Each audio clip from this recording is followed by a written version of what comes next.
Not every game has to be huge, but we love our big games, and in a big game, we want big battles. Hi folks, it's Falcon, and today on Game Ranks, the top 10 biggest battles that ever happened in video games. Starting off at number 10, pretty much every battle in Total War Warhammer 2. The Total War series has always been absolutely entirely about massive battles, and you command entire regiments of soldiers with a single click of a mouse. You can see anywhere upwards of 10,000 soldiers fighting in a single battle in this series, and it's pretty much normal. It'd be weird not to see it. Total War is typically historical, showing real-world historical units doing battle in a relatively realistic approximation of war, but not so with Total War Warhammer 2. You take the fantastical setting of the Warhammer universe to heart. This game and its predecessor don't just embrace a gigantic scale like the other Total War games, they're completely crazy in every possible way as well. Sure, it's cool to see a giant sea of soldiers slam into each other before things turn into a total free-for-all, but you know what makes it really, truly big? You throw in a giant that's taking a bite out of people, or some kind of horrible demon that sends entire regiments flying with a single attack. You got these rat men that squish their enemies under giant wheels, or a big hermit crab using a boat as a shell. Like, it's this crazy kind of stuff mixed in with the big battles that really make this game great. And being Warhammer, diplomacy is pretty much almost never an option. It's always time for battle in this game, and the battles are always big. At number 9 is the Keyblade War in Kingdom Hearts 3. So in Kingdom Hearts 2, there was a big battle called the Battle of the Thousand Heartless, which is pretty much exactly what it sounds like. You fight 1,000 enemies at Hollow Bastion near the end of the game. It's pretty big, but Kingdom Hearts 3 had to beat it. I mean, the whole series has been building up to this event called the Keyblade War, so it's gotta go down somewhere. I mean, it does, obviously, once you reach the arena known as the Keyblade Graveyard. It's here where the bad guy, Master Xehanort, actually starts up the Keyblade War again, and though it's not quite as epic as an entire war, it's still a pretty impressive battle. Not content with having you just fight Heartless, the bad guys summon Heartless nobodies and unversed to fight you. You're not just taking on 1,000 enemies, you're ultimately fighting multiple thousands of enemies. The whole thing is totally nuts. And we totally understand if you're a little confused about what is even supposed to be happening. That's just Kingdom Hearts for you. I mean, if you're a fan of the series, you know exactly what we're talking about. It's a huge battle. It was maybe even a little disappointing for people who wanted more after a decade of story. But I'm sorry, I can just not deny the spectacle on the screen in this game. It's wild. And number 8 is the Grand Cathedral in Serious Sam the Second Encounter. Serious Sam games are kind of known for, like, giant hordes of enemies. But here is where they really went overboard. This level, actually the final stage in Serious Sam the Second Encounter, is basically just a bunch of absolutely enormous battlefields and basically nothing else. You know, there's gonna be a lot of fighting when a level in the game looks like this and has a par time of literally 80 minutes. 80 minutes for this! Like, it starts ridiculous, then balloons. It gets truly insane. Each fight gets bigger and bigger and bigger with more and more enemies until you finally get to the titular cathedral, where you're given this tiny little structure for some cover while you're attacked from literally every angle. The sky darkens, lightning cracks, and things just get crazier. It's almost impossible not to go into storytelling mode as you're talking about this level. It's like, once upon a time, I played a level in a game. It's the most overwhelming battle in the entire series because it's just a battle. There's no terrain to worry about, nothing else to distract you, just Sam and thousands of enemies.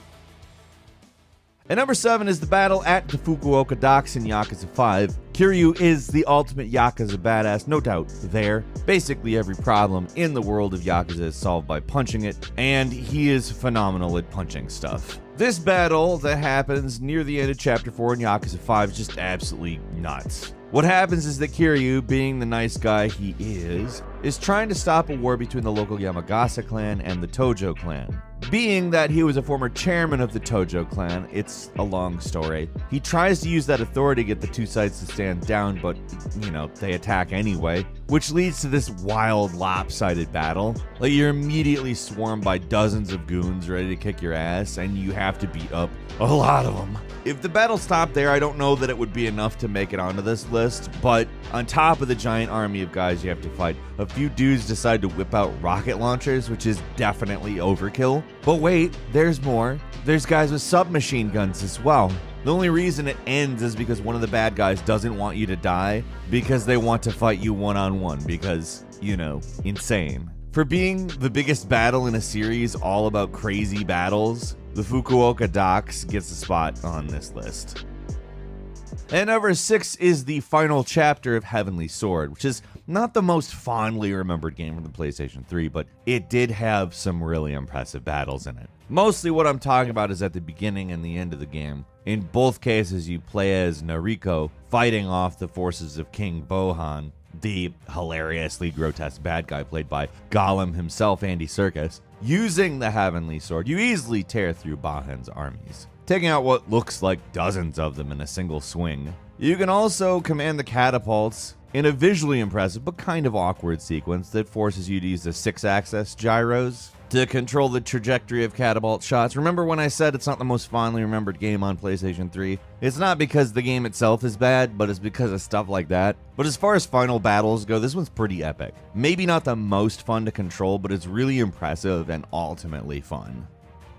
At number 5 is pretty much every battle in Dynasty Warriors 8. Dynasty Warriors 9 is the newest game in the series, but, well, it sucks. And the number of enemies you fight in it is kind of pathetic compared to the legions of guys you end up facing in Dynasty Warriors 8. Kind of part of the trade-off of doing it open world. The other trade-off is they had no idea what to do with open world, but that's another discussion altogether. This series, which ever since number 2 has been about being a one-man killing machine taking on entire horde armies of brain-dead enemies, is a very loose retelling of the famous Chinese novel Romance of the Three Kingdoms, which was in turn written about the Three Kingdoms period of China. Pretty much every mission plays out the same way. You play as a famous historical figure in a ridiculous outfit, you make crazy boasts about how awesome you are, talk about how some confusing historical stuff means something, and I say confusing because it's not necessarily, accurate every time. And then you just get into pure button mashing madness, which is just glorious. Pretty much every mission involves you single-handedly turning the tide of battle in your allies' favor. As you take out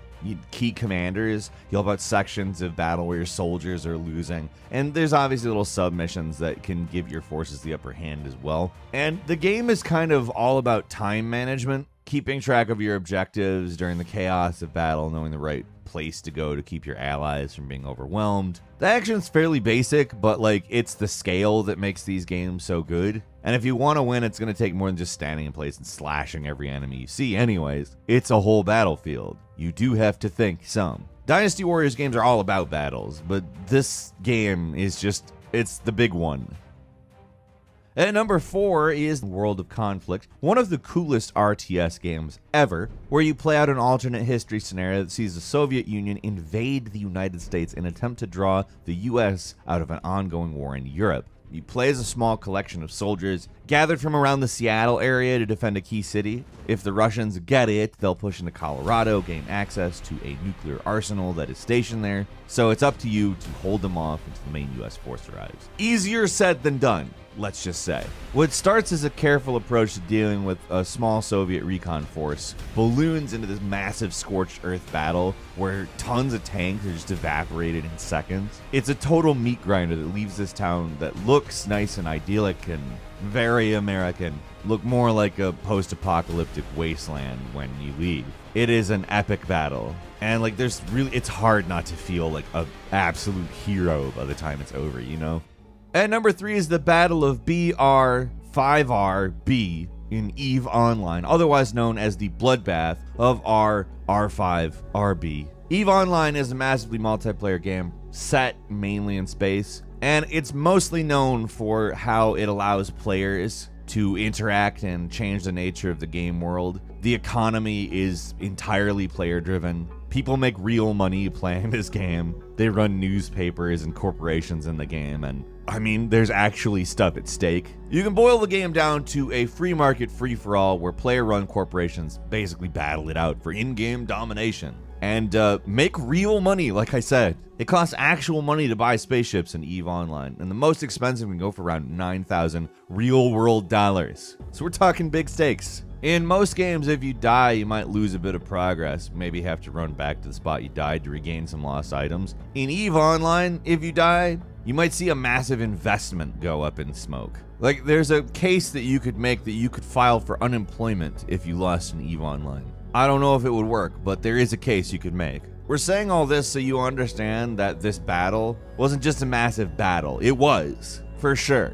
But it was also some of the highest stakes that anyone has ever seen in gaming. Like, there's a huge amount of backstory to this thing, and it's really hard to explain quickly, but basically what happened is a player-controlled space station owned by members of the N3 and Pandemic Legion in the BR-5RB system forgot to make a maintenance payment, which made it so the star system was free to be captured. Enemies of the N3 and Pandemic Legion, called the Cluster F Coalition, and a number of Russian alliances took the opportunity to invade, and the system war was an important staging ground for an ongoing war between the two sides called the Halloween War, which again, lots of backstory. The battle was absolutely massive. Over 7,548 players were fighting in total. People battling specifically inside the system was 2,600 people. And it took about 21 hours for it to end. When the smoke cleared, 75 Titans, 13 supercarriers, 370 dreadnoughts, and 123 carriers had been destroyed. And remember when I said those ships can cost up to $9,000? That's a Titan. 75 of those got destroyed. And it's no wonder people estimate the battle cost somewhere between $300,000 and $330,000 of real-world money. The invaders won, by the way. They took advantage of the fact it was a work day to position their ships hours before P3 and the Pandemic Legion could put together a coherent response. And you'd think after such a devastating loss, N3PL would just be done, but weeks later they were able to take advantage of internal strife in the Russian legions to regain all that lost territory. Basically, everything in this game is insane. And number 2 is the Battle of Denerim from Dragon Age Origins, basically what the entire game had been building up to. This huge showdown between the Darkspawn, who, if you're unfamiliar, are basically orcs, some kind of diseasey orcs, and the humans. The entire game has been about building up alliances, setting up defenses, and gaining allies so you can properly fight this one big battle everyone knew was coming. The actual amount of fighting you do really isn't a whole lot. Like, there's the big sequence where you hold the bridge, but that amounts to fighting dozens of enemies, not like hundreds. But it's the importance placed on the battle that makes it so big. Like, you're basically fighting a series of skirmishes, but the way the game splits up your allies to take care of different tasks, the way you see tons of soldiers in the background fighting outside of your control, and just how big and long the whole sequence is, really makes this big war sequence at the end of Dragon Age Origins feel like the big deal it was built up to be. Everything you do is part of a much greater whole, and the evidence is all around you. On top of that, it's awesome to see how the choices you made previously throughout the game, like who you end up siding with in certain conflicts, actually turn out to affect the course of the battle. Hell, the choices you make play a big part in whether your character even survives the battle. Out of all the big war sequences that close out a BioWare game, this is probably just the best one. It's just all around amazing. And finally, at number 1, the Guinness World Record in PlanetSide 2. PlanetSide 2 is a free-to-play first-person shooter where players pick one of 3 sides to join before getting thrown into the meat grinder of these enormous land, sea, and air battles. There's tanks, there's ships, there's aircraft, and there's only one thing that's for certain: death happens fast. It was pretty easy to get back in the action though, thankfully enough, but either way you're gonna die a lot. Organized specifically by PlanetSide Battles in an effort to beat Man vs. Machine's Guinness World Records of the greatest number of players simultaneously in one single instance in one server in an online FPS video game, this battle saw 1,158 players fighting it out on one server, which was without a doubt really impressive for an FPS game. Although interestingly enough, this may not actually be the biggest battle to ever happen in-game. There's a YouTuber by the name of SeniorBeef0 who uploaded this video where he claims over 2,000 players were fighting in one single location. I mean, there's no definitive proof that many unique players were there, but that would also mean PlanetSide 2 has seen battles significantly bigger than the one it has a record for. Hell, there's a Eurogamer article called The Search for PlanetSide 2's Largest Battle, where the writer says there may have been a battle with over 7,000 players in a single location. So basically, we have no idea what the biggest battle in PlanetSide 2 actually was. Was there one that's bigger than the one that it got a Guinness World Record for? Probably. But either way, that's a hell of a big battle. And a quick bonus, the Mount and Blade series. These games are all about playing as one dude commanding an entire army. What makes this stand out from other war games is that instead of floating above the battlefield commanding your troops from a bird's eye perspective, you are right down with your enemy, and you can wade right into battle with them. Battles in these games aren't usually all that big, but Mount and Blade 2 really upped the number of troops that can appear in any given battle. And if you max out the regular setting, then it can turn a battle of small skirmishes you normally see into these enormous meat grinders. And with some simple tweaks, it's possible to go beyond the regular settings and bring in some truly massive armies. The battles can be ridiculous, and you actually get to participate in them instead of just watching. So after some careful deliberation, we obviously came up with this list. I'm sure you remember some big battles too, so leave us a comment, let us know what you're thinking, and if you like this video, please click like. If you're not subscribed, now's a great time to do so. We upload brand new videos every day of the week, and the best way to see them first is of course a subscription, so click subscribe, don't forget to enable all notifications, and as always, we thank you very much for watching this video. I'm Falcon, you can follow me on Twitter at Falcon the Hero, and we'll see you next time right here on Game Ranks.